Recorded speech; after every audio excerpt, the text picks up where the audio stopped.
à toutes et tous à cette webconférence et bienvenue à cette webconférence où nous allons parler du dépistage et notamment du programme Interception de Gustave Roussy. Alors, pour rappel, le cancer est un problème de santé publique puisque c'est la première cause de mortalité chez l'homme et la seconde chez la femme en France. Et ce soir, donc, nous allons explorer un sujet qui est crucial, qui est comment l'identification des facteurs de risque, qu'ils soient génétiques ou environnementaux, joue un rôle essentiel dans la lutte contre le cancer. Et alors, en effet, puisque 40% des cancers surviennent chez des patients à haut risque ou avec des facteurs identifiables. Donc, on comprend au vu de ces résultats, de cette statistique, que des cancers pourraient potentiellement être évités et seraient évitables notamment par des programmes de dépistage précoce et des programmes de dépistage ciblés. Donc, ce soir, c'est de cela que nos experts vont nous parler. Ils vont nous parler des avancées dans ces programmes de dépistage, notamment dans le programme Interception. Et puis, ils vont aussi nous donner des informations et des conseils pratiques pour comprendre les programmes précoces de dépistage. Alors, pour cela, nous sommes entourés du docteur Suzette de la Loge. Suzette, on voit que votre main. Super, merci beaucoup. Donc, Suzette, qui est oncologue médicale spécialiste du sein et qui est directrice du programme Interception. Bonsoir et merci, Suzette. Nous sommes entourés également à côté de vous, donc, de Hélène Caron. Bonsoir, Madame Caron. Vous êtes infirmière de coordination à Gustave Roussy. Nous avons également le docteur Lucie Véron, qui est gynécologue à Gustave Roussy. Bonsoir. Bonsoir. Le docteur Olivier Caron, qui est chef du comité génétique à Gustave Roussy. Et puis, nous avons, bonsoir, Gwen Herry, qui est coach APA dans la société Challengez-vous. APA, c'est activité physique adaptée. Et puis, nous serons rejoints par Bruno Reynard, qui est nutritionniste à Gustave Roussy aussi. Voilà, je vais laisser la parole à tous ces experts et avant à Anne, qui est notre hôte. Bonsoir Ariane, bonsoir à toutes et à tous. Mon mot d'introduction sera très court parce que le programme qu'on vous présente ce soir est passionnant, vous allez le voir par vous-même. Et on est heureux que l'équipe d'Interception, qu'on aime beaucoup, puisse se joindre à nous dans sa globalité. Alors pour ceux qui connaissent Odyssea, et notamment Odyssea Paris, vous savez que depuis 14 ans, les fonds que nous collectons grâce à vos dons sont reversés aux équipes de recherche de Gustave Roussy parce que nous pensons que ce sont des chercheurs performants, innovants et qu'on aime beaucoup travailler avec eux. Lorsque donc Suzette de la Loge qui coordonne ce programme avec Olivier Caron nous ont parlé de ce programme de santé, ce parcours de santé nouveau, innovant, un peu pilote, qui permet d'identifier des risques chez les personnes à haut risque de cancer, surtout de les informer, les sensibiliser, et qui permettrait donc un dépistage et une prévention personnalisée. On s'est dit qu'on devait absolument s'engager aussi avec eux, les soutenir même modestement, et surtout faire connaître ce programme Interception. Donc c'est le cas ce soir en vous partageant toutes ces informations. Je suis persuadée qu'à l'issue de ce webinaire, vous en serez les meilleurs ambassadeurs. Donc voilà, donc je les remercie pour cette prise de parole. Et nous, on est très fiers, avec Gwen Esri d'ailleurs, qui est mon binôme chez Odyssea aussi, de pouvoir y contribuer. Voilà, bon webinaire à tous et merci. Merci infiniment Anne. Bienvenue à tout le monde, c'est à moi de prendre la parole. On va vous décrire un petit peu à quoi ressemble notre programme, mais surtout pourquoi il est là et comment est-ce que ça pourrait changer les choses. L'idée, et merci à Odyssea qui nous soutient depuis si longtemps et qui nous permet d'avancer vers une recherche qui a un vrai sens, une recherche qui permette à chacun de bénéficier et à chacun d'améliorer potentiellement sa santé.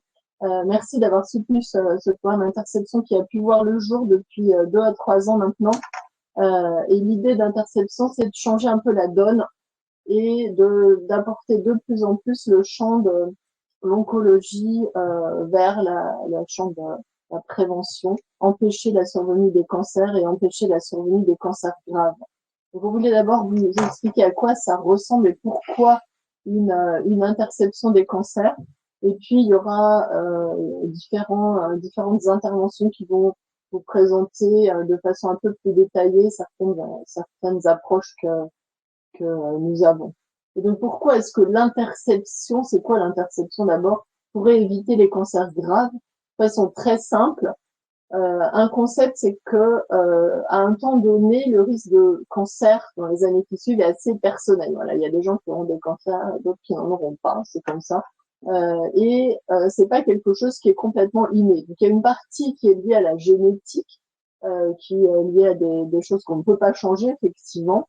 Et on va en reparler un petit peu à nos gènes. Il y a des gènes de prédisposition, mais il y a aussi des facteurs génétiques qui sont pas des vraies prédispositions, mais ce qu'on appelle susceptibilité, qui augmente ou diminue un peu le risque de certains cancers.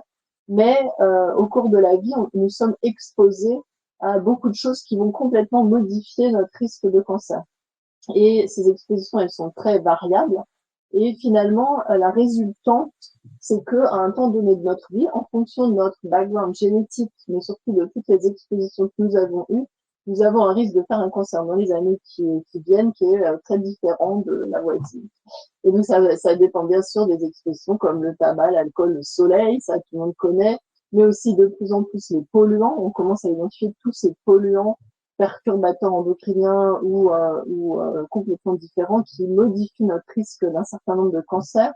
On sait que dans l'alimentation, à cause de la pollution, mais aussi à cause de l'inflammation liée à l'alimentation, à cause des aliments ultra transformés, etc., on peut complètement modifier son risque de cancer, enfin, beaucoup le modifier par l'alimentation.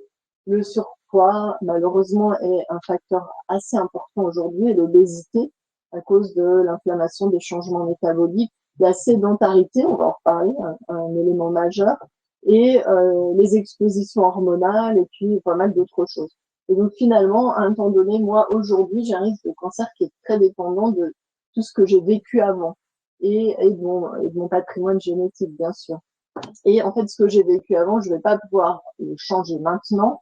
Et même si j'avais voulu le changer, je n'étais pas forcément capable de le changer. Parce que on choisit pas forcément ses expositions. Et il faut pas croire qu'on choisit même d'être exposé au tabac ou à l'alcool. On choisit un peu, mais pas complètement, puisqu'on a tous des susceptibilités particulières à certaines addictions. Pour les polluants, on choisit pas tellement, etc. Donc il y a une partie qui dépend de nous, il y a une partie qui dépend de la société dans laquelle on vit. Bref, donc comment gérer ça? C'est-à-dire qu'à un temps donné, on soit un risque de cancer différent des autres.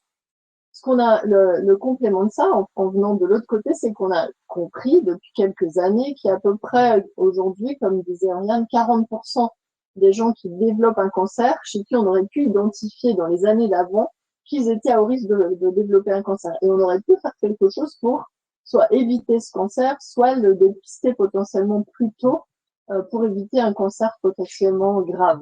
Et on sait déjà qu'une approche, on appelle ça amplifiée de prévention et de détection précoce, ça permet d'éviter les cancers graves, on l'a appris en génétique, etc. Et voilà. Donc à partir de tout ça, c'est ça notre modèle. C'est que à un temps donné, au cours de la vie, à cause de la génétique et des expositions, on va pouvoir identifier à un moment donné des gens qui sont à un risque élevé de faire un cancer dans les années qui suivent. Et donc des gens pour lesquels il va falloir faire plus que le standard, que les dépistages standards, etc. Il va falloir faire en sorte que ces gens ne développent pas de cancer ou pas de cancer grave. Et donc on va essayer de proposer une intervention ciblée pour empêcher la survenue de ce cancer, comme dans l'exemple qui est ici. Donc identifier une situation de risque augmentée et faire en sorte que le cancer ou le cancer grave n'arrive pas. C'est ça l'interception du cancer, c'est notre modèle général. Et donc c'est une sorte d'oncologie de demain, un peu visionnaire, peut-être pas aussi désagréable que Minority, mais quelque chose vers lequel on tend. Et donc à partir de ça, nous on a construit, et on va en reparler un peu plus en détail, des parcours de santé qui sont destinés à des personnes qui vont être identifiées comme étant à haut risque, soit de cancer du sein, soit du poumon, soit du pancréas, soit du côlon, par leur médecin généraliste, par elles-mêmes parfois, par d'autres professionnels de santé. Et on va faire en sorte que ces personnes, en venant passer une journée avec nous, avec des ateliers en commun, avec des consultations, avec des évaluations plus fines, ces personnes sachent exactement quel est leur niveau de risque, qu'est-ce qu'il faut faire pour prévenir ce cancer, comment on peut essayer de diminuer le risque, et qu'est-ce qu'il faut faire pour le dépister tôt pour ne pas avoir de cancer grave. Et donc l'idée, c'est complètement c'est rester en bonne santé, c'est surtout pas venir malade. Être à haut risque, ça veut pas du tout dire qu'il faut pas être malade, et on va faire tout pour ne pas l'être. Et c'est pas culpabiliser parce qu'on a fumé, etc., ou qu'on a bu un peu d'alcool à certains moments. C'est à un temps donné, voilà quel est mon état de santé et qu'est-ce que je peux faire pour rester en bonne santé en étant bien conscient de quelle est ma situation. Et donc dans ces journées avec des ateliers, etc., on amène les gens à un bon niveau de connaissance et on voit avec eux quelles sont leurs envies de modification. Donc on va avoir du coaching sportif avec Gwen et son équipe. On va avoir un coaching nutritionnel avec Bruno qui nous rejoint tout à l'heure. On va avoir des consultations personnalisées qui vont aider chacun à faire au mieux pour sa santé, puis après un suivi au long cours avec le médecin généraliste.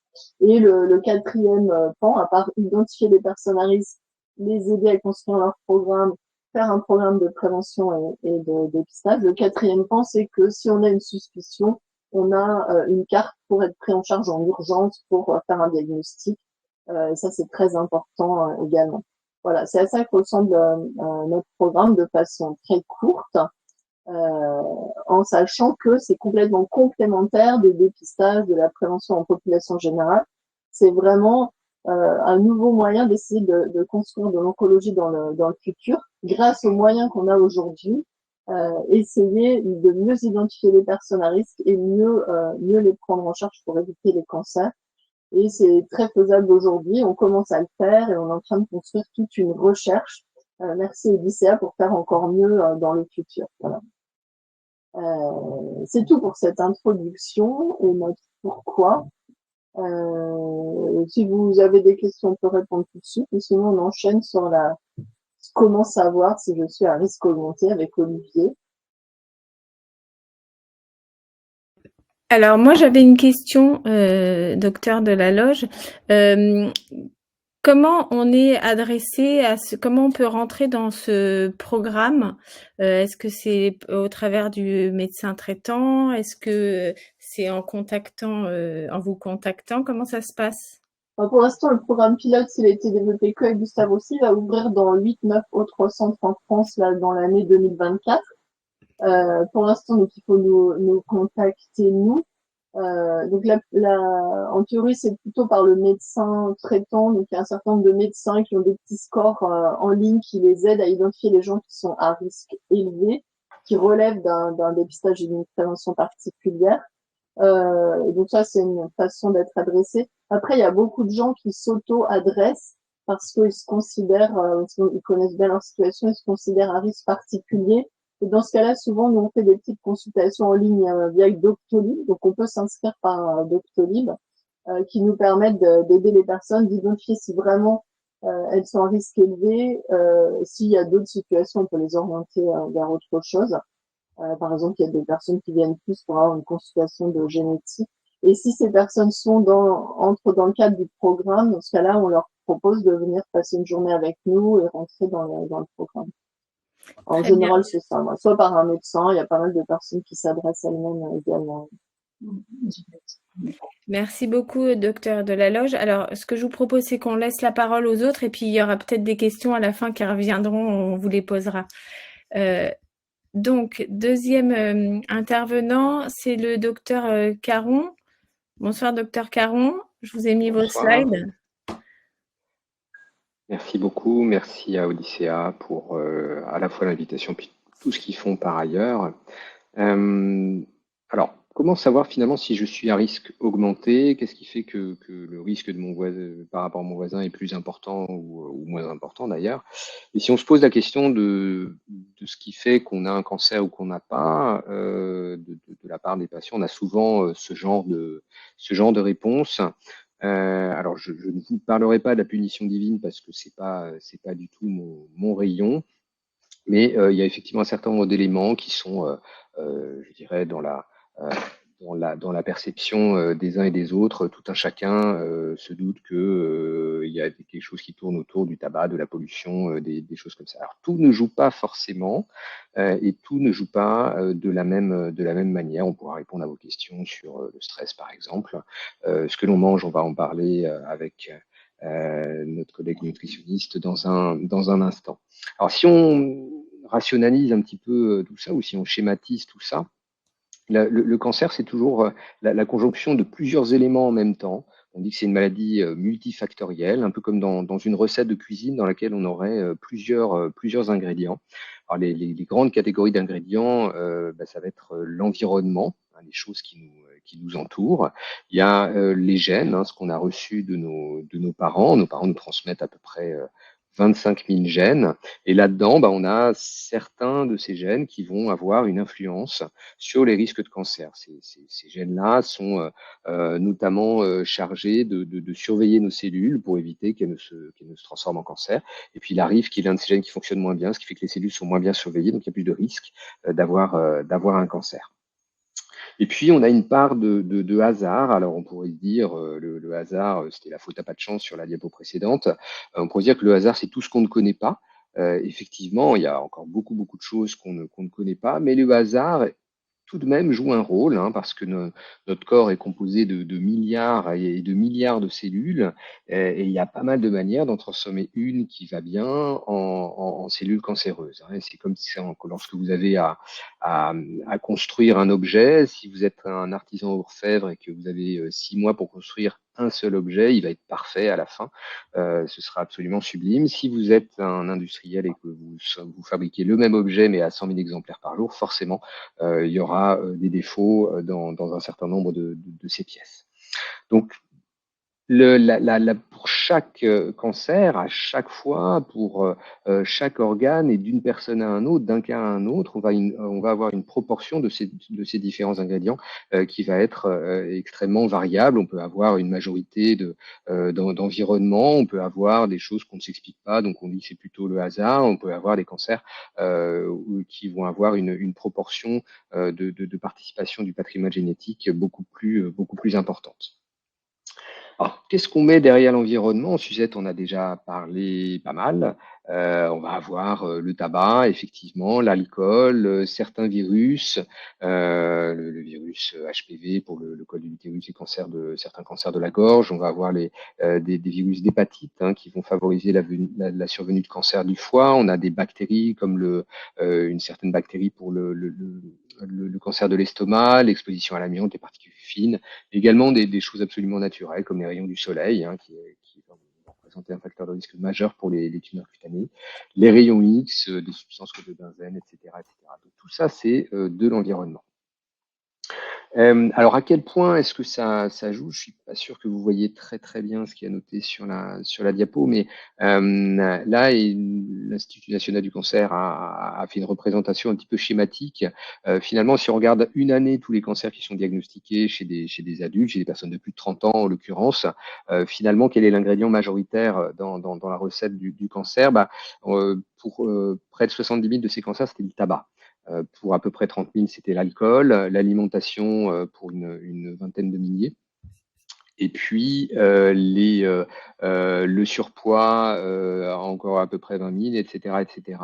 Et on retrouve l'activité physique quand même, 3 000 cas de cancer par an, les rayons du soleil, une dizaine de milliers, les particules fines 1500, etc., etc., etc. Sans oublier les expositions professionnelles diverses et variées qui sont aussi un gros contributeur. Donc là-dedans, il y a des choses que l'on peut éviter, hein, effectivement. Alors l'air que l'on respire, c'est pas forcément très simple, et il y a d'autres substances sur lesquelles on peut jouer. Maintenant, concernant l'ingrédient patrimoine génétique, qu'est-ce qui peut faire penser qu'on a dans ces gènes quelque chose qui fait qu'on a plus de risques de développer un cancer. Ça va être essentiellement, qui dit gène, dit histoire familiale. Ça va être si dans sa famille on a beaucoup de cas de cancer, et notamment alors essentiellement qui touchent le même organe, hein, on ne va pas tout mélanger dans notre appréciation, et ou que ces cancers ont été diagnostiqués beaucoup plus jeunes que d'habitude, ça peut être le reflet de ce qu'on appelle une prédisposition, c'est-à-dire qu'il y ait une caractéristique génétique qui augmente de manière importante le risque de développer un cancer. Alors, qu'est-ce qu'il faut que je fasse si je pense être à situation à risque? Il faut en parler à des professionnels de santé, notamment à son médecin traitant, son gynécologue, ou à des équipes spécialisées donc comme Interception, hein, pour finalement faire estimer son risque. Bien souvent, on a une très mauvaise perception de son risque. On a tendance un peu naturellement à augmenter ce risque-là dans son esprit. Donc c'est sûrement très important de pouvoir avoir une espèce de chiffrage pour savoir où on en est. Et dans le cas d'Interception, c'est ce qu'on essaie de faire, hein, pour les personnes qui viennent nous voir. Et puis, c'est pas tout d'avoir un chiffre, mais l'idée c'est d'agir derrière et de pouvoir faire des choses et donc de se faire aider pour diminuer ce risque. Et puis, s'il y a besoin, mettre en place des examens de surveillance. Voilà, je crois que c'était tout ce que je voulais vous dire dans le temps imparti. Merci beaucoup, Dr Caron. Donc, on a des questions forcément sur la filiation, notamment. Comment ça se passe quand les parents ont, par exemple, un sarcome? Pour la consultation d'oncogénétique, c'est l'oncologue qui envoie les enfants vers l'oncogénéticien. Comment ça se passe en pratique? Alors, ça dépend un peu de la situation et du cancer en tant que tel. Il y a des cancers que l'on sait être plus volontiers en lien avec des prédispositions, ou encore une fois, il peut y avoir une histoire familiale évocatrice de prédisposition. Dans ce cas-là, c'est vrai le plus souvent l'oncologue qui adresse les patients en consultation de génétique pour faire certaines explorations. Dans le cas particulier du sarcome, on est relativement démunis, on connaît très peu les causes génétiques des sarcomes. Il y a quelques exceptions, mais c'est vraiment très très rare en tant que tel. Donc on ne peut pas à chaque fois, enfin en tout cas l'état de nos connaissances ne nous permet pas de dire à chaque type de cancer correspond une anomalie dans tel gène. On y viendra peut-être, mais en tout cas, c'est pas ce qu'on peut faire aujourd'hui. Globalement, lorsqu'il y a beaucoup de cas de cancer du sein diagnostiqués jeunes, là, on sait, il y a un certain nombre de choses à faire. Lorsqu'il y a beaucoup de cas de cancer du côlon, on peut aussi faire des choses. On peut avoir une association de cancer du côlon et de cancer de l'utérus, alors pas du col de l'utérus, mais du corps de l'utérus. Et là-dedans, on peut enclencher des analyses génétiques. Certaines situations très très rares, comme par exemple des personnes qui ont des phéochromocytomes et des paragangliomes, là systématiquement on va faire une analyse génétique, par exemple. D'accord, merci. Alors justement, vous évoquiez les cancers qu'on connaît qui peuvent être génétiques, comme les cancers du sein. Dans les familles à prédisposition génétique où il y a beaucoup, en tout cas, de cas, à partir de quel âge et comment ça se passe pour aller consulter un oncogénéticien, s'il vous plaît? C'était une question du fil. Alors, globalement, on se base il y a différentes choses. Il y a la suspicion de prédisposition et mettre en place des analyses pour essayer d'identifier cette prédisposition. Dans ce cas-là, ça repose sur un certain nombre de critères. Il faut avoir 2 ou 3 cas de cancer du sein diagnostiqués jeunes, officiellement un avant 45 ans. S'il n'y a qu'un seul cas, mais qu'il est diagnostiqué très très jeune, avant 40 ans, là c'est bien que la personne qui a été malade fasse un test génétique. L'analyse génétique se fait toujours en plusieurs étapes. La première étape, c'est de faire une seule analyse dans la famille. On va faire l'analyse chez la personne chez laquelle on a le plus de probabilité de trouver la prédisposition, si elle existe. Quelqu'un de malade et quelqu'un qui a eu son cancer, si on peut, le plus jeune dans la famille, parce que c'est celui-là qui est le plus suspect d'être en lien avec une prédisposition. Et si on trouve une anomalie, et seulement si, à ce moment-là, on va pouvoir utiliser cette information-là pour construire des tests génétiques pour les apparenter. Et si on ne trouve rien, malheureusement, ça ne permet pas de dire qu'il n'y a pas de prédisposition, on n'a pas de test fait pour exclure une prédisposition. Et dans ce cas-là, on ne peut pas envisager de test génétique chez les autres. Alors, on peut toujours faire des consultations génétiques pour se faire expliquer les choses, mais il n'y aura pas de test. Et l'autre partie, c'est de savoir quel est son risque et de savoir ce qu'on a à faire. Et ça, ça va dépendre finalement de l'estimation du risque qui va être basée sur l'histoire familiale, sur l'âge auquel on a eu ses premières règles, sur tout un tas de choses comme ça. Et ça fait partie des questions que l'on pose dans le cadre du programme Interception. On a des algorithmes derrière, on a des logiciels derrière qui nous permettent de chiffrer ce risque.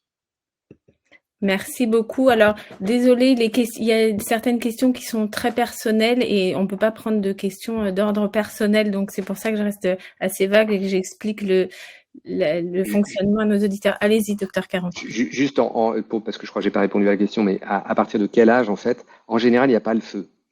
Et que même si on a sa mère qui a eu un cancer du sein à 45 ans, on n'a soi-même pas grand-chose à faire avant très très longtemps, hein, plusieurs décennies. En général, on met en place une surveillance à partir de 40 ans. C'est juste pour donner cet exemple-là. Très bien, merci beaucoup. Alors, comme on a pas mal d'interventions, on va passer au docteur Véron et puis vous restez avec nous, docteur Caron. On vous reposera des questions à la fin de la présentation. Bonsoir, docteur Caron. Véron, pardon. Bonsoir. On vous remet vos slides. Merci. Du coup, ça me fait une excellente introduction à ce dont j'allais parler.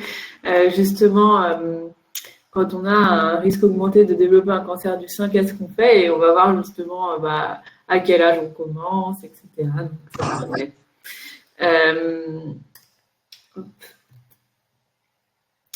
Globalement, si on a un risque augmenté de cancer du sein, on aura des examens de surveillance qui seront plus fréquents, qui vont commencer de façon plus précoce que la population générale. En population générale, on commence aux alentours de 50 ans et là, on va commencer avant. Et parfois, on va faire des examens qui sont plus spécialisés.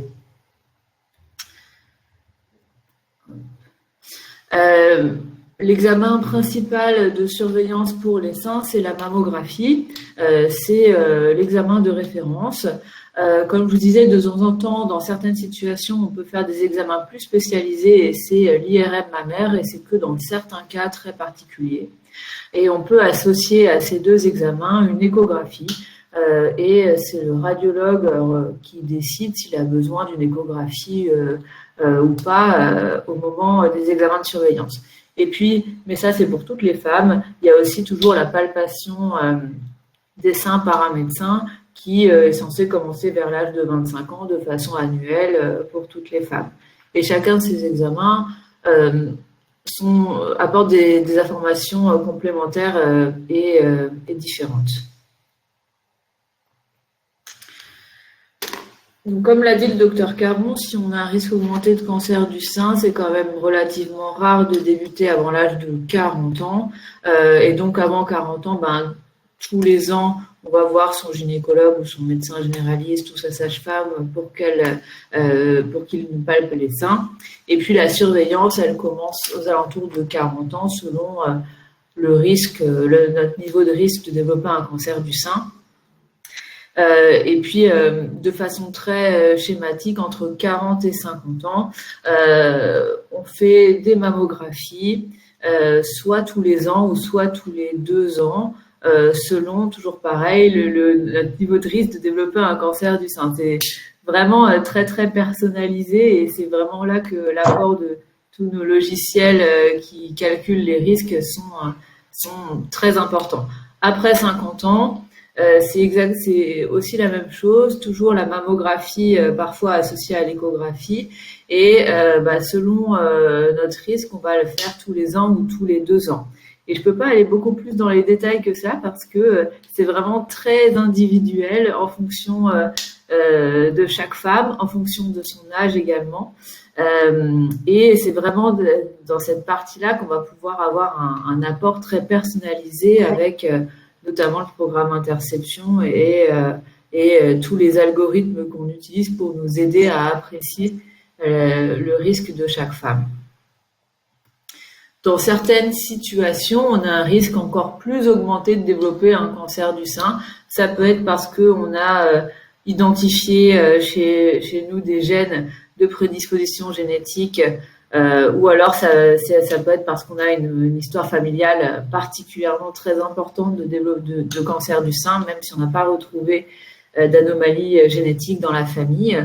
Et c'est uniquement dans ces à ce moment-là qu'on va utiliser l'IRM en complément de la mammographie dans les examens de dépistage. On va commencer encore plus tôt, dès qu'on sait qu'on est à risque très augmenté, ou alors aux alentours de 30 ans. Ce seront des examens à faire de façon annuelle. Globalement, quand même, c'est extrêmement rare de devoir commencer à faire des examens d'imagerie avant l'âge de 30 ans. Avant l'âge de 30 ans, on va voir son gynécologue tous les ans, comme ce que devrait faire chaque femme et chaque jeune femme. Et puis, dans certains cas très particuliers, quand on a identifié un gène qui augmente le risque de cancer du sein de façon très importante, on peut proposer également de faire une chirurgie de réduction des risques. Donc, on va retirer les seins de façon préventive, mais c'est uniquement dans des cas très particuliers de prédisposition génétique.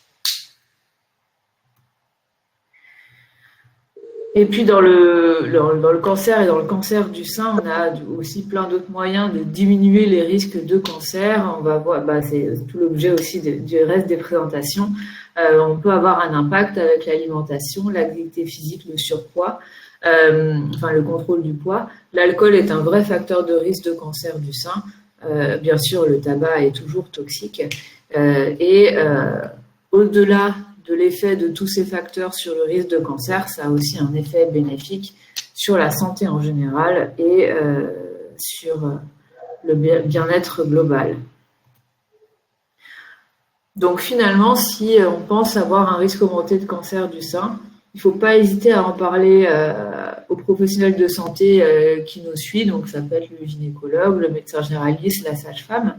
Et si, par exemple, il y a une histoire familiale particulière, ils peuvent vous adresser en oncogénétique pour qu'ils refassent le point sur l'histoire familiale et savoir s'il faut faire un test génétique ou pas.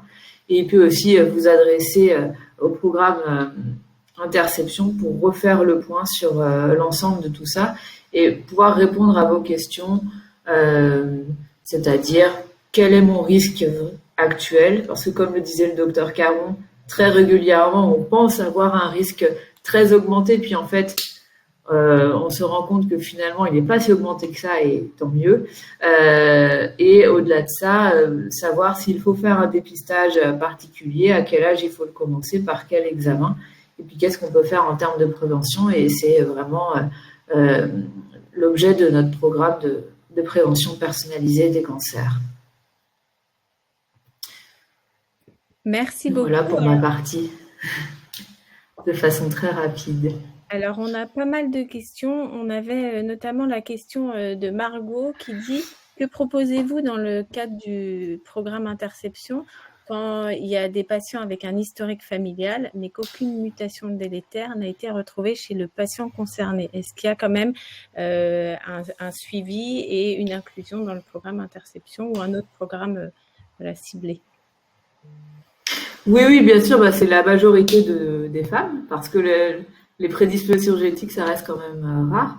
Et c'est là qu'on utilise des logiciels qui ont été validés, qui intègrent l'histoire familiale, l'âge de la patiente, tous les facteurs de risque et facteurs protecteurs qui concernent le cancer du sein. Et c'est avec ces logiciels qu'on estime le risque et qu'on propose un dépistage en fonction de ce risque. Donc, il y a bien sûr plein de choses à faire pour ces femmes. Et c'est la majorité des femmes qu'on voit à Interception et qui ont un risque augmenté de cancer du sein. Après, Olivier, peut-être que tu veux détailler plus. Juste pour compléter, en fait, quand au départ, on a des éléments pour penser à une prédisposition dans une famille, parmi toutes celles-là, on ne trouve une anomalie dans un gène que dans 10% des cas. Dans 90% des cas, les tests de génétique ne servent à rien. Alors, dans ces 90% de familles, là, il y en a où il n'y a pas de prédisposition du tout parce que c'est le hasard et qui fait qu'il y a eu une association fortuite de plein de cancers du sein, mais on ne peut jamais prouver que c'est le hasard.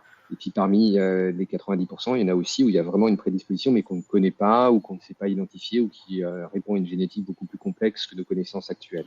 C'est pour ça qu'on reste à risque quand même et on a un parcours dédié pour justement les femmes qui appartiennent à des familles qui sont indemnes de cancer, mais qui appartiennent à des familles dans lesquelles il y a eu beaucoup de cas de cancer du sein, mais dans lesquelles on n'a pas trouvé d'anomalie, effectivement. Docteur Delaloche, je voulais rajouter quelque chose parce que je vous vois Non, acquiescer non, non. Je suis totalement d'accord. Effectivement, on utilise le logiciel Canis qui permet vraiment d'affiner la prédiction de risque. Et il y a pas mal de travaux en cours pour, dans le futur, améliorer encore notre capacité de prédire. Mais pour l'instant, on a des outils, des algorithmes qui sont pas mal. Et en fonction du niveau de risque, on va proposer un dépistage plus ou moins intensif, mais aussi des moyens d'essayer de réduire les risques, exactement comme on a dit. C'est une situation assez fréquente. Le cancer du sein est fréquent. Il y a pas mal de choses qu'on peut faire, et en particulier dans ces histoires familiales, on est totalement d'accord. Regardez les questions qui passent en même temps et dans certaines. Alors, on a la question, docteur Véron, de Cécile, qui dit en cas d'association de plusieurs facteurs environnementaux, le tabac, l'alcool, le surpoids, est-ce qu'il est licite d'augmenter la fréquence des mammographies après 50 ans? Est-ce qu'il y a des recommandations sur le sujet? Alors, les recommandations, elles sont basées uniquement sur un certain niveau de risque, avec un risque qui a été calculé. Et là, toujours pareil, les logiciels dont on a parlé dans le logiciel Core Risk, il intègre également voilà, tous les facteurs de risque qu'on connaît, hormis la famille, l'alcool, le tabac, le poids, les grossesses, l'allaitement, etc. Enfin, vraiment, ça demande, on va dire, des réponses très détaillées sur chaque facteur de risque et facteur protecteur. Mais en effet, on peut être à risque augmenté de cancer, pas parce qu'on a une histoire familiale, mais parce qu'on a l'association de plein d'autres petits facteurs de risque qui, mis de bout à bout, font qu'à terme, on a un risque augmenté de cancer du sein. Mais ça, par contre, on ne peut pas le savoir, on va dire, sur le papier. Il faut utiliser ces logiciels qui nous aident. Si on voit une patiente en consultation qui nous dit juste voilà, je fume et je bois de l'alcool, est-ce qu'il faut en faire plus? Personne ne pourra répondre à cette question sans l'aide des logiciels qui nous aident à faire le poids des choses et la part des choses. Mais en tout cas, ça peut être une situation en effet qui existe. Voilà. Et alors, d'une manière générale, quand même, faudrait vraiment une très grosse consommation d'alcool, un surpoids extrêmement important pour que ça vienne modifier la fréquence des mammographies qui sont déjà mises en place à partir de 50 ans. Donc c'est effectivement du cas par cas, mais globalement, il y a d'autres facteurs de risque en plus. Voilà, mais sinon il y a plein de choses à faire. Il faut jouer sur le tabac, contrôler le poids au maximum. Donc il y a plein de choses. Mais c'est peut-être pas la mammographie qui est à mettre vraiment en avant à ce moment-là. Très bien, merci. Alors, docteur Delaloche, vous avez évoqué, et puis le docteur Véron aussi, cette aide de l'intelligence artificielle. Et puis, vous aviez aussi dit que là, c'était un projet pilote qui allait être mis en partenariat avec d'autres établissements de soins. On a une question sur l'IA. Est-ce que ce logiciel, il sera à terme utilisable chez les médecins traitants? Ouais, je pense que c'est l'idée à terme que ça puisse quitter l'hôpital. Et actuellement, en fait, pour repérer les personnes à haut risque, à vrai dire, il y a un certain nombre d'algorithmes qui sont très bien validés scientifiquement, qu'on a mis ensemble dans un petit score qui comporte donc une façon d'identifier de façon relativement simple ce que le canvas qu'on utilise pour définir précisément les risques de cancer du sein. Ça prend une demi-heure à remplir, c'est un peu long. Par contre, on a un petit logiciel agrégé qui, en 2 minutes, pour un patient en consultation avec son médecin généraliste ou sa gynécologue, permet d'identifier les situations de risque de cancer du sein, du poumon, avec le tabac, mais il y a un certain nombre d'autres facteurs aussi, du pancréas, et puis d'autres situations très particulières qui nécessiteraient quelque chose pour lesquelles on a déjà des programmes en cours. Et ça, c'est un algorithme, des algorithmes qui sont en ligne qu'on propose déjà aux médecins généralistes d'Île-de-France dans la région de Gustave-Roussy et qui sera ouvert pour les médecins des alentours des différents centres en France. Un développement derrière, c'est voir si certaines personnes, s'il y a beaucoup de demandes, pourraient s'auto-identifier comme étant un risque particulier. Donc, je pense que les médecins traitants sont vraiment le les bons professionnels de santé pour essayer de faire ça, mais on sait aujourd'hui quelle est la pénurie et comment ils sont super occupés, même embouteillés. C'est assez difficile pour eux de contacter beaucoup la prévention. On a pas mal de demandes de certaines personnes pour l'auto-identification. Donc actuellement, on a un développement d'un petit, des mêmes algorithmes, mais pour lesquels les personnes pourraient éventuellement faire tourner l'algorithme elles-mêmes. Et donc, on est en train d'identifier si c'est faisable, si c'est recevable, si les personnes arrivent bien à remplir les questions, à modifier les questions pour qu'elles soient bien compréhensibles, et si c'est pas trop stressant, etc. Donc, globalement, on a plusieurs études qui essaient d'évaluer ça, quel est le niveau de stress associé à ça. Globalement, dans toute notre expérience, dire aux personnes qui sont un peu au risque, c'est pas du tout quelque chose de stressant, au contraire. La plupart du temps, on a des personnes à qui on va donner des niveaux de risque qui sont moindres que ce que les personnes imaginaient. Globalement, on va apporter des solutions et donc, en général, on est très déculpabilisant, déstressant et ça, c'est très important. En santé, le stress, l'anxiété, la peur ne sont pas du tout des moteurs très efficaces de changement de comportement, etc. Il faut vraiment apporter de la quiétude dans cette histoire et pas du tout rendre les gens stressés. Ça, c'est très contre-productif. Mais par contre, être capable, dans certains cas, de s'auto-identifier, c'est probablement faisable dans le futur proche. On a une autre question, Suzette ou Olivier ou Lucie, de Christelle qui nous demande si le programme Interception concerne également les patientes qui ont déjà eu un ou plusieurs cancers de façon précoce et qui souhaitent savoir si elle est éligible ou si elle doit se tourner vers vous et si elle est concernée en fait. On a pas mal de personnes qui ont déjà eu un cancer. Par exemple, on a pas mal de femmes qui ont déjà eu un cancer du sein et qui sont des grandes fumeuses qui participent au parcours tabac, du dépistage du cancer du poumon et le parcours vraiment dédié au tabac. Et on a un seul parcours pour l'instant spécifique sur les risques de second cancer. On sait que certains traitements de cancer peuvent induire des risques d'avoir un deuxième cancer, c'est connu. C'est certaines chimiothérapies et certaines radiothérapies, de moins en moins avec l'amélioration des traitements, mais c'est surtout vrai pour des personnes qui ont été exposées à des traitements du cancer très jeunes, avant l'âge de 25 ans. Et donc là, on a par contre un programme spécial, intensif, pour les personnes qui ont été traitées dans l'enfance ou avant 25 ans. C'est très important, par exemple, avoir eu des rayons sur le thorax pour une maladie de Hodgkin ou autre, avant 25 ans, là, ça confère des très hauts risques. Donc, on a un programme spécifique pour ça. Pour l'instant, on a une petite dizaine de programmes, de parcours, on va dire. C'est quelque chose qui va grandir, parce qu'en fait, il y a plein de situations de haut risque. Et on est en train de développer la prévention et le dépistage adéquat pour chaque. L'idée, c'est d'apporter beaucoup de solutions là où on peut en apporter.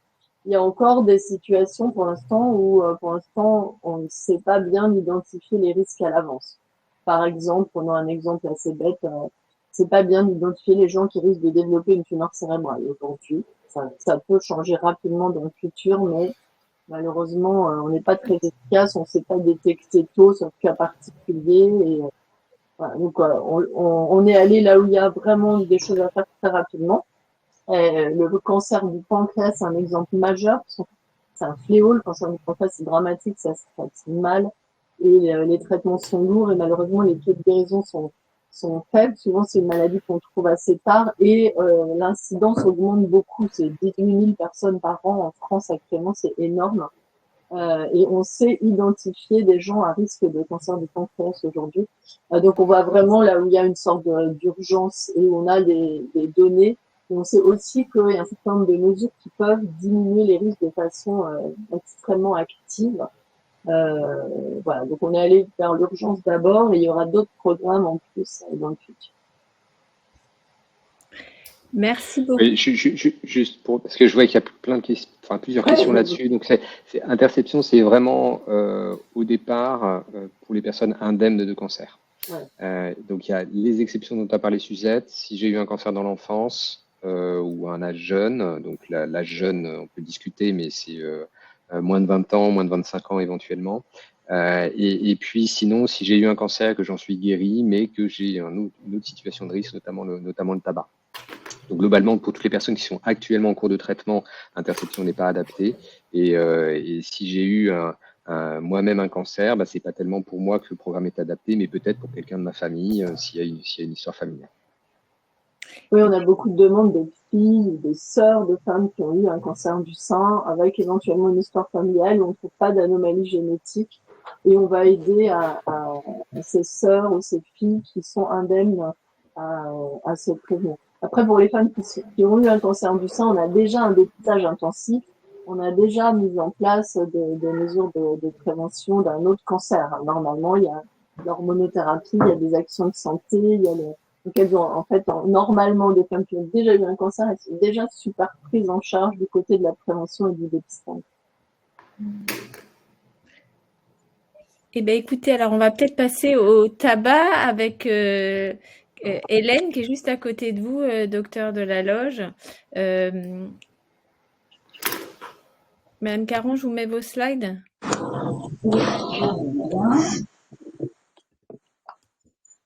Alors, bonjour à tous et merci Odysséa aussi.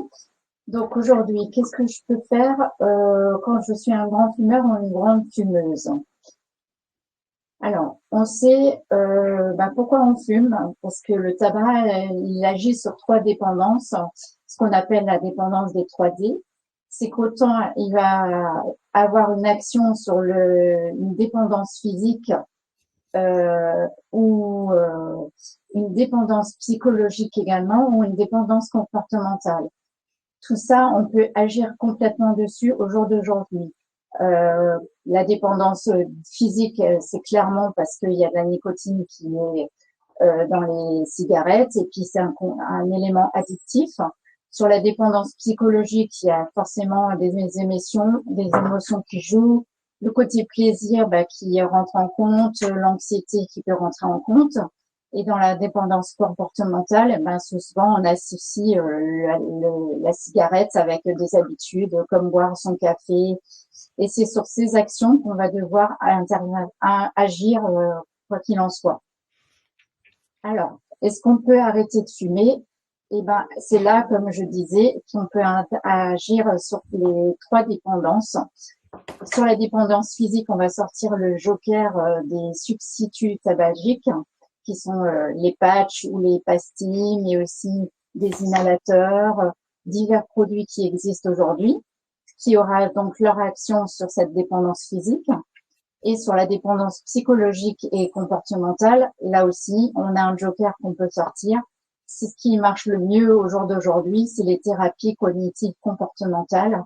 C'est vraiment des thérapies faites par des psychologues pour apprendre à la personne à remettre tout dans la case parce que le cerveau a tout mélangé et c'est de remettre chaque élément à sa place. Parce qu'une personne peut avoir qu'une dépendance physique ou alors 3 dépendances, la dépendance physique, psychologique ou comportementale. Et donc, il faut trouver laquelle dépendance a le plus la patient ou alors les 3 et associer à ce moment-là plusieurs éléments. Arrêter de fumer, il est jamais trop tard puisque on en tire vraiment des bénéfices tout de suite. Au bout de 20 minutes après la dernière cigarette, on voit déjà qu'il y a des choses qui redeviennent normales au niveau de la pression sanguine. Au bout d'1 an, on diminue notre risque d'infarctus. Au bout de 3 jours, on respire plus facilement. Au bout de 8 heures, l'oxygénation des cellules redevient normale. 2 mois après, la fonction pulmonaire, on l'a récupérée de 30%. Au bout de 5 ans, le risque de cancer du poumon va diminuer. Au bout de 10 ans, le risque de cancer diminue de 50%. Et on sait qu'au bout de 15 ans, on devient au même niveau qu'une personne qui n'a jamais fumé. Donc, c'est pour ça qu'il n'est jamais trop tard d'arrêter de fumer. Autant pour moi.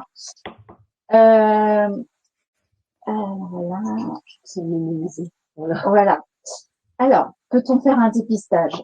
Donc, au jour d'aujourd'hui, des études ont prouvé que la réalisation d'un scanner du thorax avec peu de rayons peut permettre de diagnostiquer au plus tôt le cancer du poumon, ce qui augmente les chances de guérison forcément. Il évite également 1 décès sur 5 par cancer du poumon chez les grands fumeurs et anciens fumeurs. Maintenant, il n'existe pas forcément un dépistage organisé pour le cancer du poumon en France, mais ça va venir. Toutefois, Interception, comme c'est un projet pilote, il a le bénéfice de rentrer avec du dépistage et faire de la prévention. Donc, sur ce projet, il y a un scanner thoracique qui est proposé, très spécifique, qui est à faible dose, donc c'est-à-dire à basse radiation, sans injection, parce que les injections font souvent peur lors des scanners. Donc voilà, 5 fois moins irradiant qu'un scanner habituel. Il est rapide, indolore et on le fait 1 fois par an. C'est en général adressé aux personnes à partir de 50 ans qui ont fumé au moins 25 ans.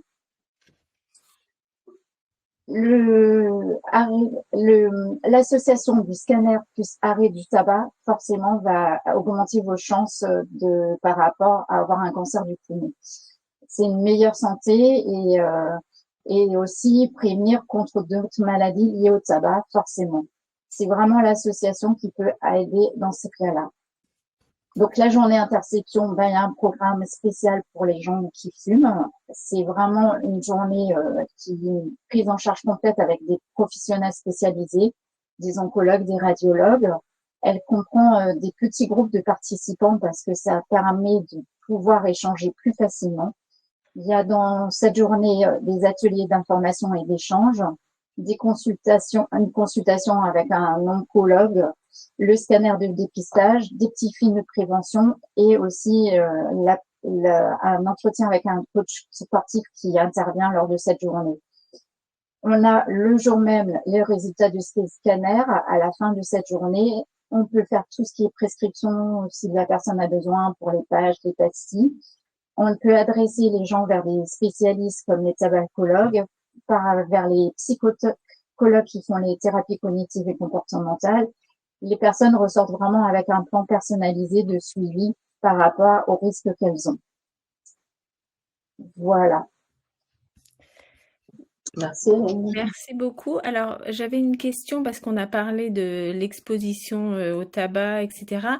Est-ce qu'il y a des chiffres? Souvent, on parle en paquets années, etc., de consommation pour être dans une population plus à risque ou pour avoir ce dont vous parliez, les scanners low dose, basse, je ne sais plus comment vous l'avez traduit en français. Petite dose, voilà. Oui, c'est 20 paquets années en général qu'on prend comme point de repère, ce qui correspond à un paquet par jour chez une personne. Après, ce qui a son importance, c'est aussi le nombre d'années où la personne a fumé. C'est ça aussi qui a son importance dans son calcul et pour savoir. Et ce qu'on rajoute aussi, et ce qui a son importance, c'est que des fois, les gens ne fument pas que du tabac, mais il y a aussi le cannabis et tout ça qui augmente encore les calculs par rapport à la prise en charge aussi de cette personne. Juste pour compléter peut-être par rapport à l'exposition et en tout cas pour le dépistage, c'est l'âge qui va être important. Pour l'instant, toutes les données que l'on a sur la performance du dépistage sont pour les personnes de plus de 50 ans. Et en général, à 50 ans, si on est encore fumeur, on a commencé très jeune, donc c'est vraiment la durée du tabagisme en tant que tel. Si on a fumé tous les jours, finalement, même si on a fumé qu'un demi-paquet par jour de l'adolescence à 50 ans, on va être éligible à un dépistage. Ça, c'est à peu près certain. Alors, tout le problème pour le dépistage, par exemple, on ne sait pas très bien ce qu'il faut faire entre 40 et 50 ans. Pour l'instant, on n'a pas les données pour ça. Donc, le dépistage ne s'adresse pas aux personnes qui ont moins de 50 ans. En revanche, c'est une excellente idée si on a 40 ans et qu'on se pose des questions parce qu'on est fumeur sur ce qu'on doit faire. Essayer d'arrêter de fumer serait le meilleur service qu'on puisse se rendre. Plus on arrête tôt de fumer, plus on gagne sur le long terme. J'avais attrapé une question dans le chat, c'est si on a arrêté de fumer il y a 40 ans, est-ce qu'on a encore un risque de cancer? Alors, le risque décroît année après année. Donc, après 40 ans, si ça fait 40 ans qu'on a arrêté de fumer, vraisemblablement, ce risque est très faible. C'est jamais complètement zéro, mais en tout cas, il devient assez proche de celui de monsieur et madame tout le monde qui n'a pas fumé. Merci. Alors moi, j'avais entendu, alors je sais pas, hein, que fumer du cannabis, c'était 5 fois, ça correspondait à 5 Ouais. cigarettes, ou je ne sais. Oui, Voilà. les consommations. Déjà, la manière dont on consomme le tabac fait qu'on n'est pas exposé de la même manière.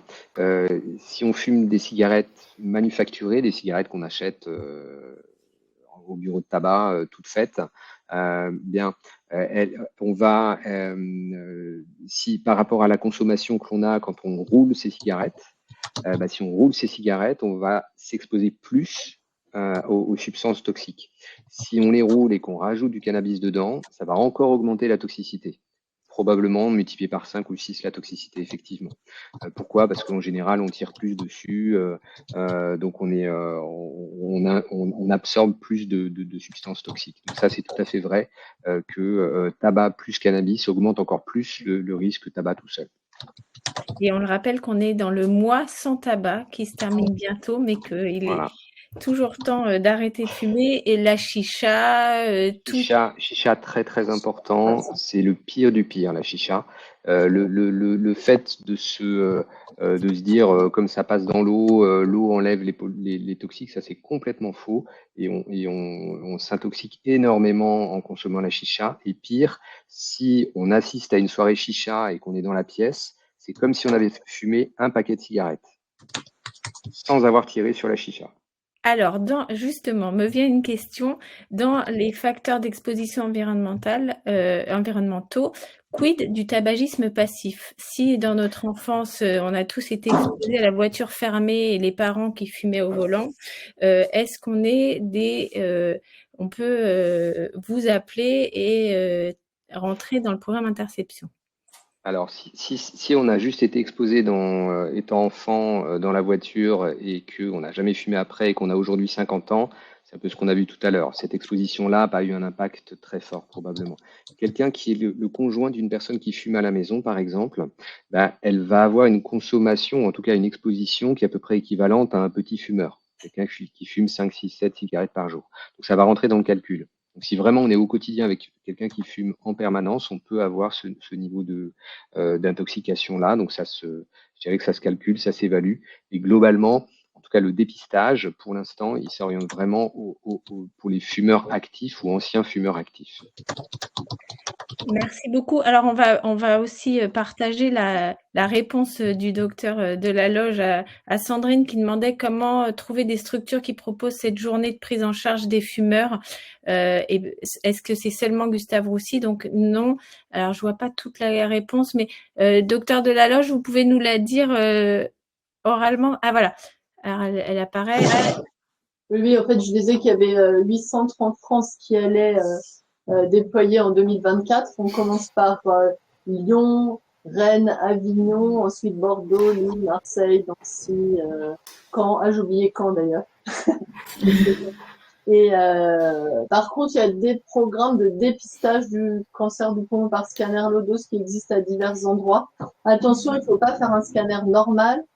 Il faut pas un scanner avec injection normale. Donc, on peut pas se faire prescrire un scanner comme ça. Et il faut des radiologues qui sachent le faire. C'est très difficile à interpréter les scanners faible dose. Et donc, si c'est pas encore généralisé en France, c'est en partie parce qu'il faut l'organiser et il faut avoir des radiologues compétents pour lire les scanners. C'est un gros enjeu. Sinon, on va vous trouver des tas de nodules et vous inquiéter pour rien. Tout le monde a des nodules dans les poumons bénins.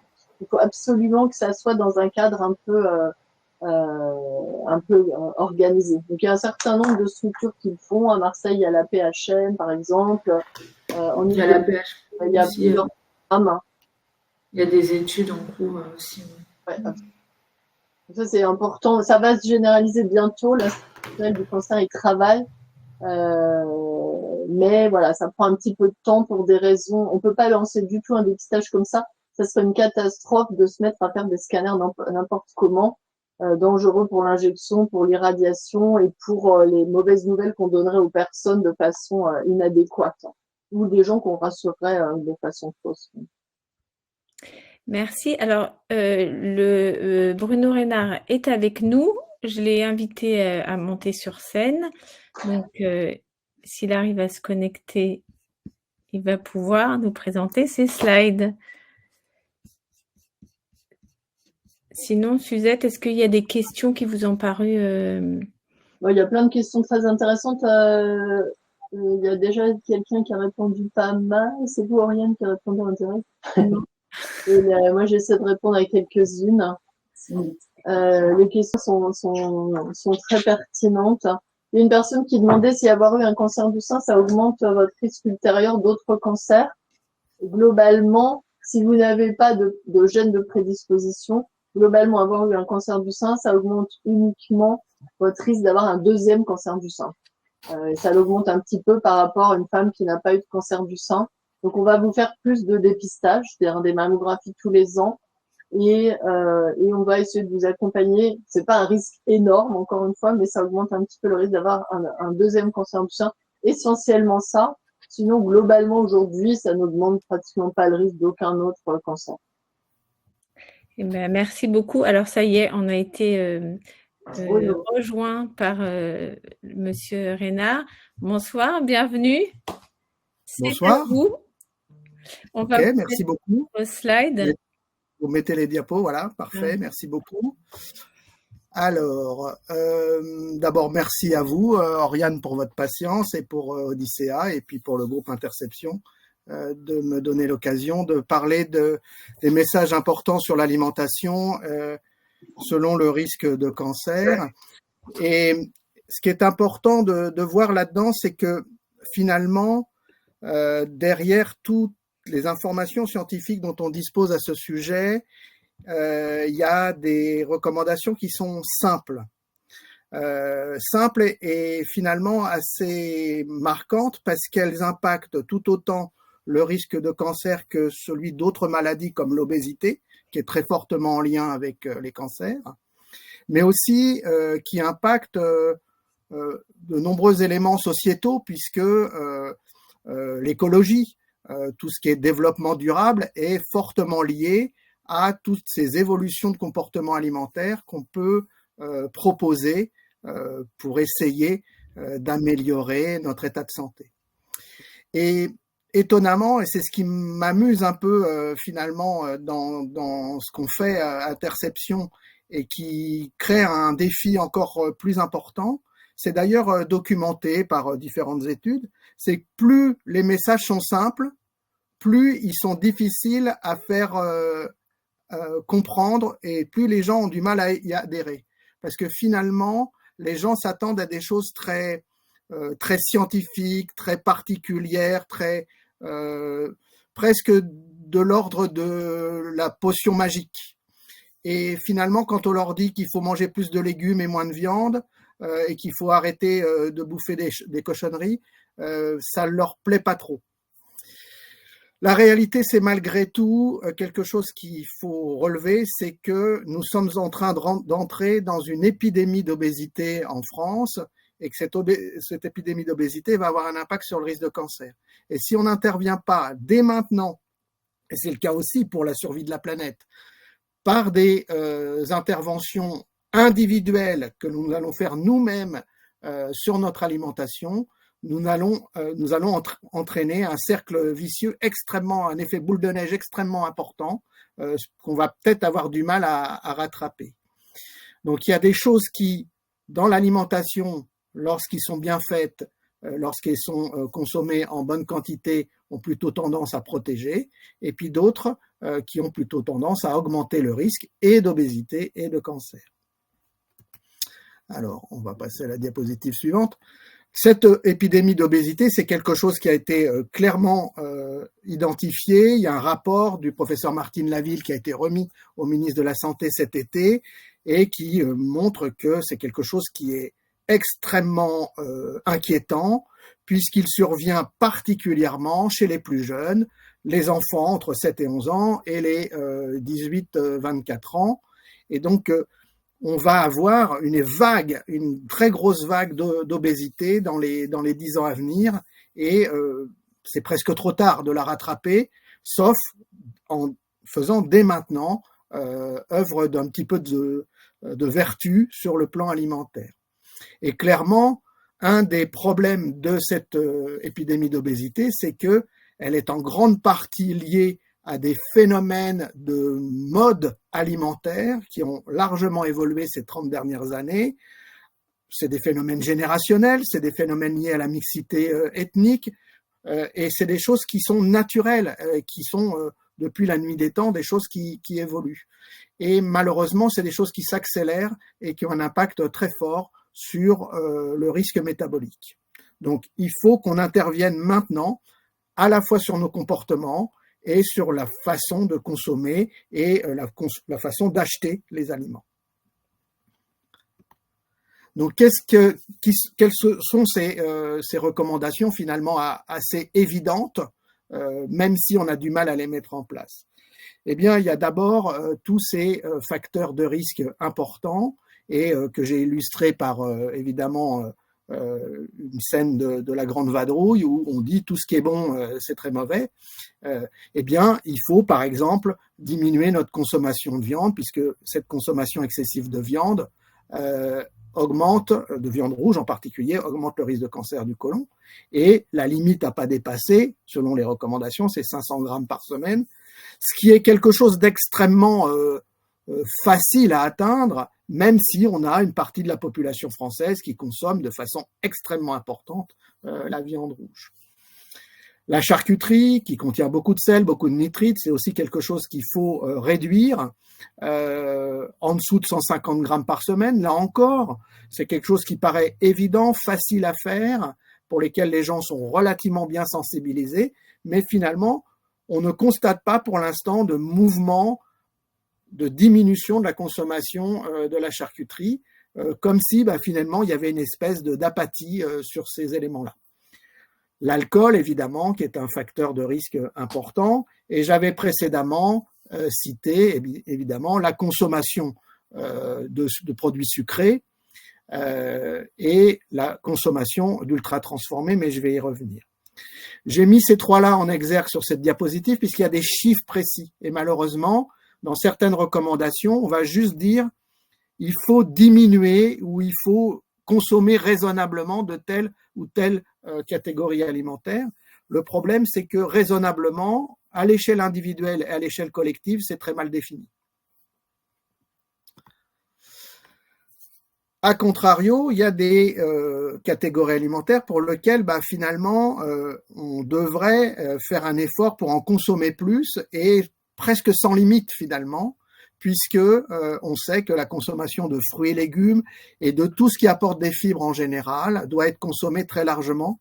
On dit classiquement 5 portions de fruits et légumes par jour, ça fait à peu près 400 grammes de fruits et légumes par jour. Sachez que les derniers chiffres publiés qui datent de 2018 ou 2019 montrent, même s'il y a une légère augmentation de la consommation de produits végétaux, que chez les adultes en France, on est aux alentours de 310 grammes au total par jour, donc on est en dessous des recommandations. Les produits laitiers, c'est un point important parce que on veut attribuer aux produits laitiers plein de maléfices, plein d'éléments diaboliques, on veut lui attacher plein de maux et de maladies, alors finalement, les données scientifiques disent le contraire. Les produits laitiers consommés de façon raisonnable diminuent le risque de cancer, et en particulier de cancer du côlon. Et donc, derrière tout ça, derrière cette vague d'obésité, derrière l'impact que ça va avoir sur le risque de cancer, derrière ces phénomènes générationnels, derrière tout ce qui s'est passé pendant la crise Covid, eh bien, il faut qu'on s'engage sur quelque chose de collectif et d'individuel, où le consommateur, les consommateurs, doivent influencer à la fois les éleveurs et les agriculteurs pour développer des filières vertueuses, et en particulier aller vers des produits labellisés, des produits bio.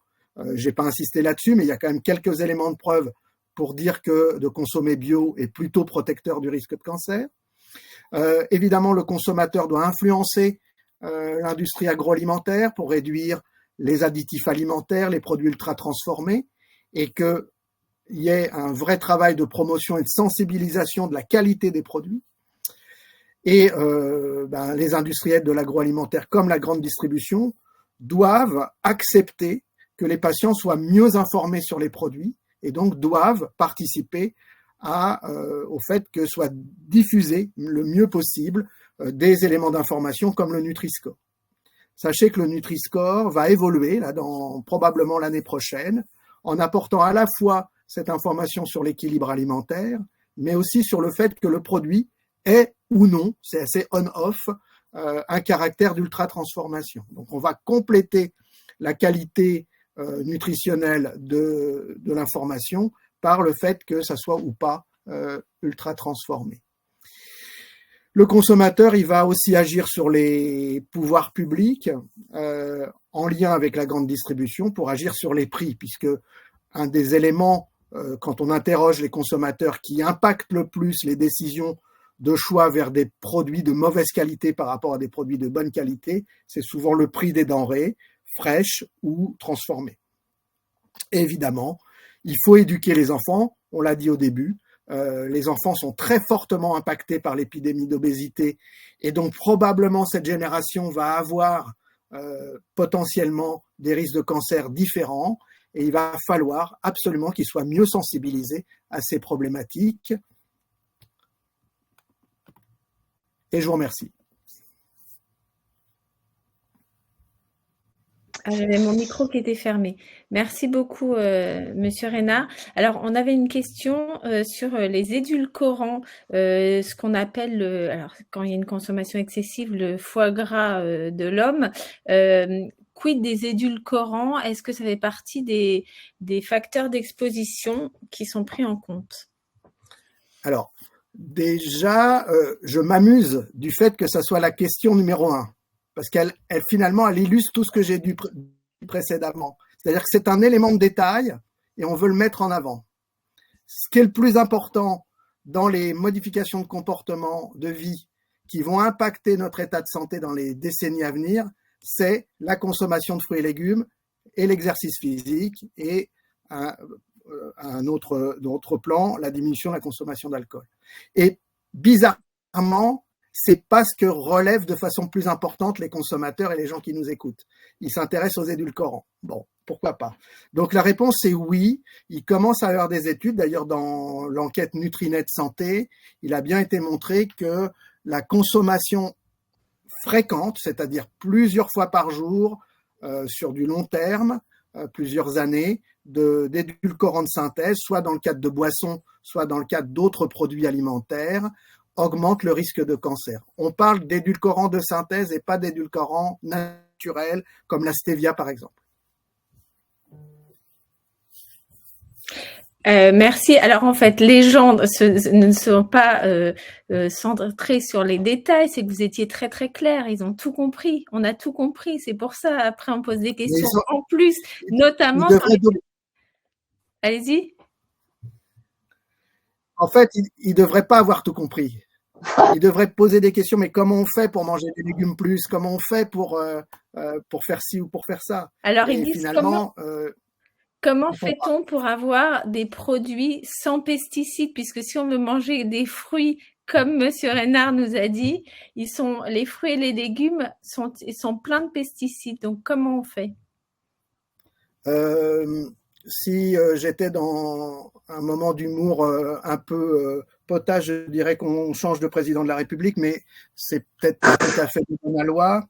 Je pense qu'il faut vraiment que le gouvernement actuel et les gouvernements futurs, dans le cadre de la communauté européenne, acceptent que le fait que malheureusement le temps de l'agriculture intensive et du tout pesticide est passé et que malheureusement, même si les agriculteurs qui sont les spécialistes de la chose donnent leur avis contraire sur ce genre d'utilisation de produits, il faut passer à des agricultures et des élevages où on utilise le moins de produits, voire pas de produits du tout.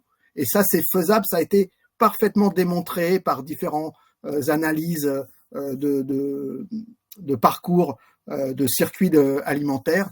Donc, il faut vraiment imposer maintenant, par la loi ou par d'autres mécanismes, une alimentation et donc une agriculture et un élevage beaucoup plus vertueux au niveau européen.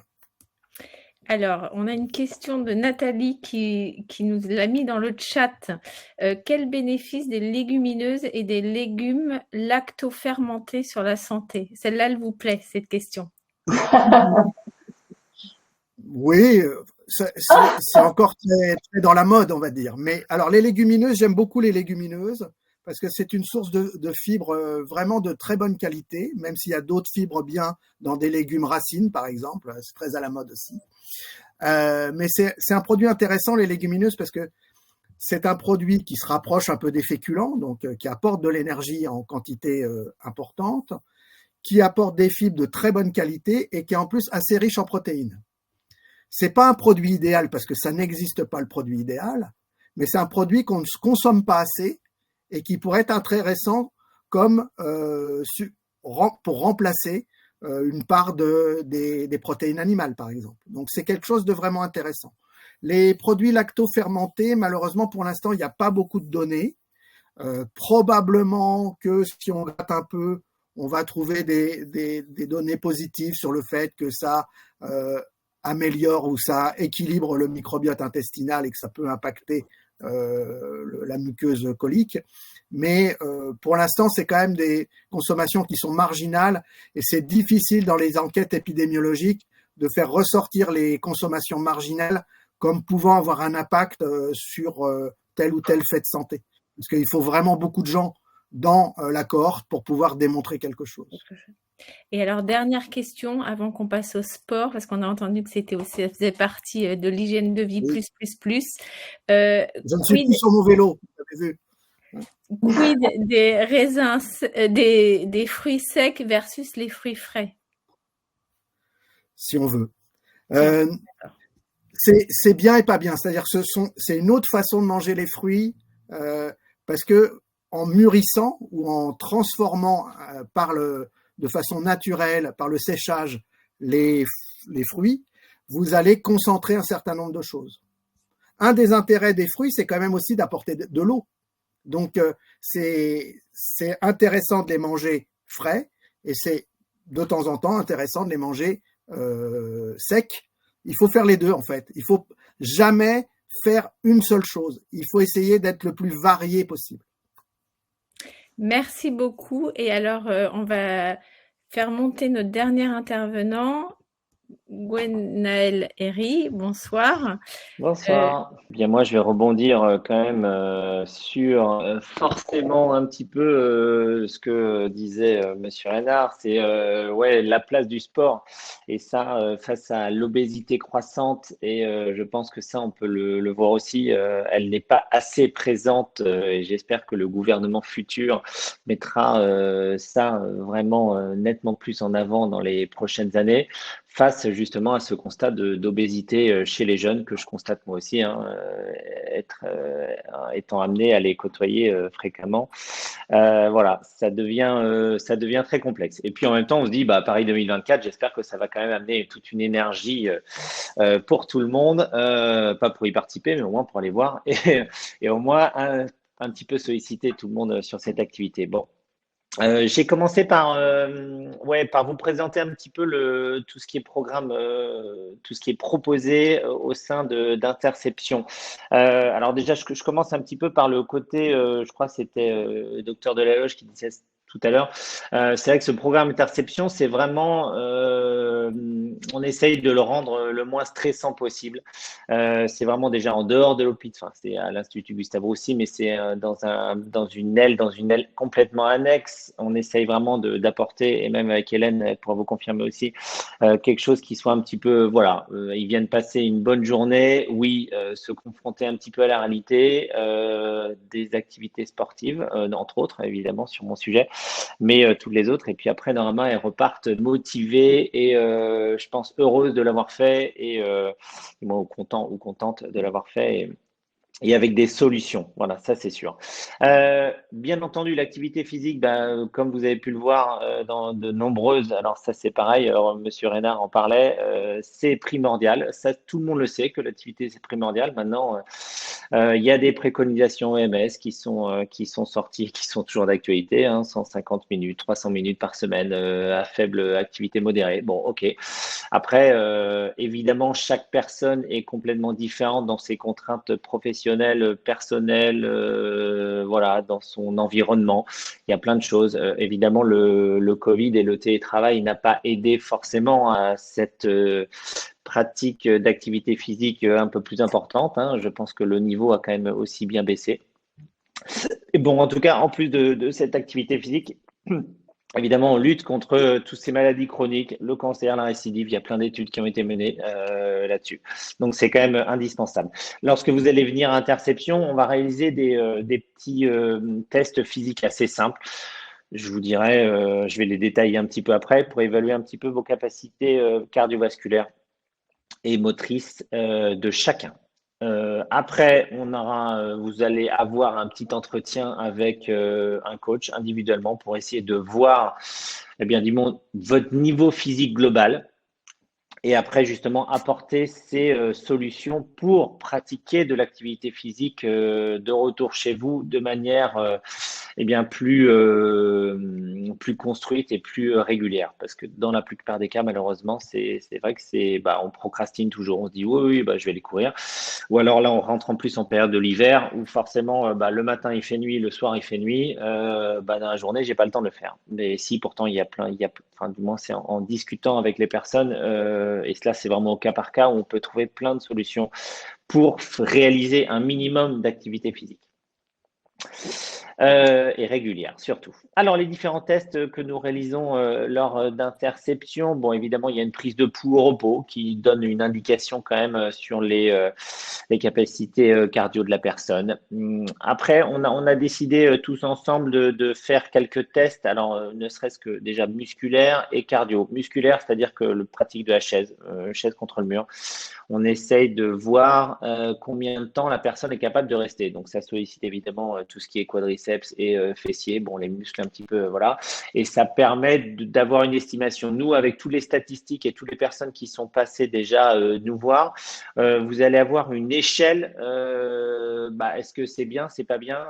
Si vous tenez que 10 secondes en chaise, vous dites oui, forcément, sans mes quadriceps, je vais pouvoir pratiquer un peu moins d'activité physique. Donc, forcément, potentiellement, on va vous proposer des solutions. Comment augmenter un petit peu votre masse musculaire? Gainage, par exemple, c'est exactement un autre exercice qu'on a mis en place en test. Gainage sur un tapis, tout simple. On appuie sur les coudes, on appuie sur les pieds. C'est pareil. On fait voir un petit peu vos capacités musculaires au niveau de la sangle abdominale, qui forcément est pareil, ça permet bien entendu de se tenir droit déjà sur une chaise, de aussi pratiquer une activité physique en toute sécurité, parce que forcément si vous n'avez pas un bon gainage ou du moins un minimum de gainage, forcément dès que vous allez pratiquer la moindre activité, ça va être contraignant pour toutes les articulations notamment. Et même les vertèbres dorsales, lombaires et cervicales et autres. Et ça peut être justement peut-être néfaste, même parfois la pratique de l'activité physique, même si c'est douce, ça peut être néfaste. Donc on essaye de voir un petit peu le niveau de ça là-dessus. Et après, au niveau cardio, on a un elliptique sur place, c'est-à-dire c'est le mouvement sur un vélo comme ça, où on met, c'est comme un vélo, mais il n'y a pas d'impact. C'est on court quasiment sur ça s'appelle un elliptique. Vous verrez, on a déterminé la puissance qui équivaut à une marche rapide. 30 à 32 watts, c'est très précis. Vous avez un test à le maintenir pendant 3 minutes. On fait une prise de pouls juste avant, juste après. On voit si, en fonction de vos capacités pulmonaires, à quel niveau vous êtes. Ne vous inquiétez pas, il n'y a rien c'est pas une note, c'est juste vous allez ressortir avec une évaluation complète globalement de vos capacités physiques. Bien entendu, c'est voilà, la tenue, elle doit être la plus simple possible. Si vous arrivez avec au moins voilà, au moins des lifestyles, des chaussures qui soient en pratique et encore, hein, même si vous êtes en talons, bah, on enlèvera les talons pour faire des pics ou du gainage. C'est pas grave, d'accord. Les loups-boutins, vous pouvez comme les laisser à la maison. Et puis à la fin du parcours, bien entendu, vous allez repartir avec un bilan complet. Donc de tous vos exercices et sur l'échelle, sur on appelle ça un spider, là, un Spider-Man, vous aurez votre niveau dans chaque exercice par rapport à tous des statistiques que nous avons fait. Donc évidemment l'OMS préconise, c'est vrai que j'en ai parlé au début, j'ai pas été au bout là-dessus, c'est préconise 150 à 300 minutes par semaine de faible activité ou alors 75 à 150 minutes. Bon, ça correspond à 2 heures, 2 heures et demie à faible modéré, activité faible modérée, plus du renforcement musculaire 2 fois par semaine. On se dit qu'évidemment aussi le renforcement musculaire permet aussi de pratiquer de l'activité physique. Si vous faites juste une marche, au bout d'un moment, plus on vieillit, évidemment, plus même les fibres musculaires commencent à être un peu moins importantes. On perd et donc le renforcement musculaire est aussi de plus important. Moi, en athlétisme, étant coureur, il y a eu pas mal de données qui sont sorties sur les masters, les plus de 40 ans. Avant, ils appelaient ça les vétérans, mais master, c'est vrai que c'est une connotation un peu plus sympa, dont j'en fais partie. Et donc, qui disait que oui, la pratique, en plus des recommandations MS, même pour être performant, mais pour être juste une activité physique, oui, c'est très important le renforcement musculaire. Évidemment, si on passe 50 ans, 60 ans, c'est encore plus important d'être autonome dans sa vie. Et donc après, lors de cet entretien final avec la personne, on essaye de trouver toutes les solutions possibles et il y en a tout le temps à chaque fois sur OK, tu es fumeuse, d'accord, OK, c'est pas bien, certes, mais voilà, l'activité physique est primordiale et tu dois t'organiser, ton emploi du temps doit être vraiment doit réserver un petit créneau pour ça. Alors, par exemple, c'est des recommandations toutes bêtes. Hein. Par exemple, si je suis tout le temps en télétravail, c'est toutes les 2 heures, évidemment, tu te lèves. Enfin, tu mets une sonnerie sur ton téléphone, tu te lèves un petit peu. Le week-end, tu profites. Normalement, tu travailles pas 7 jours sur 7, ça c'est sûr. Donc, la journée encore plus ou le week-end, les 2 jours où tu ne travailles pas, il y a plein d'activités. En fonction aussi on discute, c'est vraiment du cas par cas, en fonction des blessures ou de l'antériorité sportive de la personne, on essaye de mettre des choses en place. Donc, en tout cas, à la fin de cet entretien, on a étudié un peu son niveau. Est-ce que oui, le cardio, c'est bien, continue comme ça. Par contre, c'est pas bien, on propose des solutions. Au niveau musculaire, la chaise, tu n'arrives pas à la tenir. C'est pas grave. Voilà les exercices pour s'améliorer un petit peu au niveau quadriceps et fessiers et solaires, enfin les jumeaux, du moins les mollets et autres.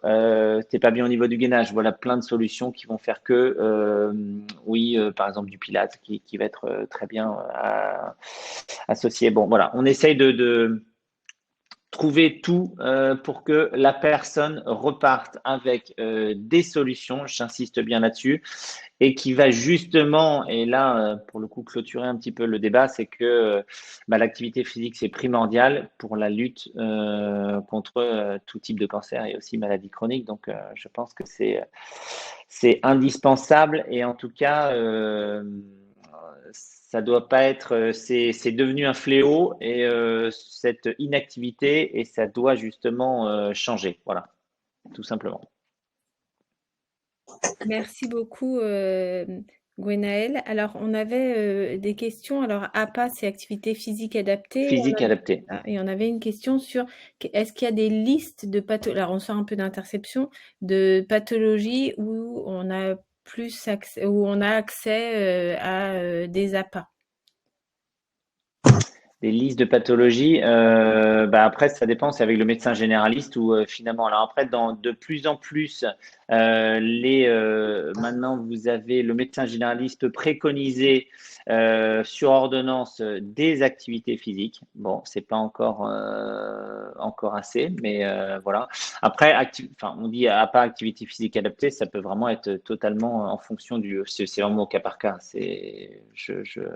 En fait, il y a des listes répondre. qui ont été préconisées par l'HAS, mais c'est beaucoup de maladies chroniques, les ALD, les insuffisances cardiaques, les séquelles d'AVC, l'obésité, il y a énormément de choses. Et ça, c'est les pathologies pour lesquelles le médecin a le droit de prescrire activité physique adaptée. Après, derrière ça, faut voir qui délivre l'activité physique adaptée. C'est-à-dire qu'il y a plein de patients qui vont voir un kiné, le kiné dit non, moi je fais pas l'APA, et que donc c'est un petit peu. Mais il y a des associations qui aident et il y a les dispositifs d'appui à la coordination des maladies chroniques qui aident aussi. En fait, c'est pas si simple de trouver un kiné qui va vous faire de l'activité physique adaptée. Mais oui, on a le droit de faire la prescription pour plein de pathologies et bien sûr pour les personnes qui ont eu un cancer. En l'occurrence, des gens qui sont à haut risque de cancer, qui n'ont pas une pathologie, ne sont pas malades, et sauf s'ils ont un vrai truc de l'obésité ou des PCO sur le tabac, on ne peut pas leur prescrire de l'APA, ça va être de l'activité physique standard, ce qui est très bien, que tous on peut faire. On n'est pas sur de l'APA, sur interception. Merci, docteur Delaloche. Vous avez répondu à Serge, du coup, en direct. Alors, Gwenelle, je vais juste poser une question au docteur Caron, parce que sa question a été écrasée. Le parcours complet interception, il s'organise sur combien de temps, combien de journées? Vous aviez répondu, mais je ne sais pas si tout le monde a pu voir la réponse. Je sors juste du bâtiment parce que je suis expulsé. C'est pour ça que j'en ai profité pour vous poser la question. Oui, donc à nouveau, hein, ça se passe en plusieurs étapes. La première, c'est de voir si on est à risque augmenté ou pas et éligible à un des parcours que l'on peut proposer. Donc ça se fait en dehors de la structure, avec le médecin traitant, avec les instruments dont on a parlé tout à l'heure, éventuellement par une consultation via Doctolib. Si on est éligible, on vient une journée, mais c'est une seule journée.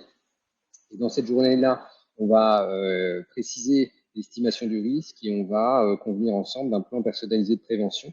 Et ce plan-là, ensuite, on l'applique par soi-même en rentrant chez soi. S'il y a des examens à faire, on voit avec son médecin traitant, son gynécologue, ce genre de choses. Et le contact avec Interception, il est gardé année après année avec des questionnaires qui sont régulièrement envoyés pour voir si tout se passe bien, si on n'a pas de difficulté à mettre en place ce qui était préconisé. Et puis éventuellement, si on pense que son risque a changé, on peut reposer la question, mais alors cette fois-ci, c'est pas forcément avec une journée du même type, et ça peut être une simple consultation pour faire le point. Merci beaucoup. Gwenaëlle, donc je reviens à toi. Est-ce que en pratique, parce que tu as évoqué les efforts modérés ou minimes, je ne sais plus quels étaient les termes exacts, est-ce que la marche, ça a un intérêt? Bien sûr, il préconise, et moi aussi, hein, si on n'a pas le temps justement, alors pour le coup, par exemple, en recommandation, de la marche rapide. C'est pour ça que nous, le test, par exemple, c'est de la 25 à 30, 20 à 32 watts, ça correspond à de la marche rapide. À partir du moment où il y a une sollicitation énergétique et un petit peu cardio, oui. Donc la marche rapide, la marche, oui, fait partie de l'activité à basse intensité ou modérée. Oui, il faut en faire 2h30 à 5 heures par semaine.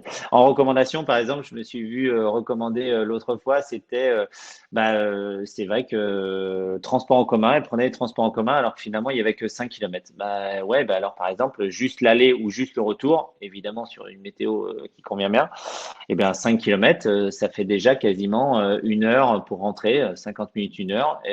En plus, c'est plus sympa. Alors oui, après, on va me dire, oui, il y a la pollution, etc. Bon, certes, mais avec un masque, limite, finalement, on gère un peu la pollution. Mais au moins ça, voilà, c'est une pratique qui déjà est à faible intensité et modérée, qui est très bien, oui. Merci. Et qui n'impacte pas en plus sur les articulations, donc c'est encore mieux. Bon, super. Merci beaucoup. Ah oui, alors avant de clôturer, j'avais une question peut-être pour le docteur Delaloche, parce qu'on a parlé beaucoup de ce qu'on appelle les tumeurs, la prévention des tumeurs solides, le poumon, le sein, le pancréas. Quid des cancers hématologiques? Parce qu'on a eu quelques questions sur le fil. Moi, j'ai vu passer quelques questions. En fait, c'est pas simple, il n'y a pas énormément de prédispositions au cancer hématologique identifiées aujourd'hui, mais il y en a. C'est assez difficile d'identifier les gens qui sont à haut risque de certaines maladies hémato. mais ça vient. Et là, justement, on ouvre très bientôt, dans 2 semaines, un parcours dédié à des personnes qui sont à haut risque de maladies hématologiques parce qu'ils ont dans leur sang une pathologie spéciale qui s'appelle une hématopoïèse clonale qui favorise les leucémies.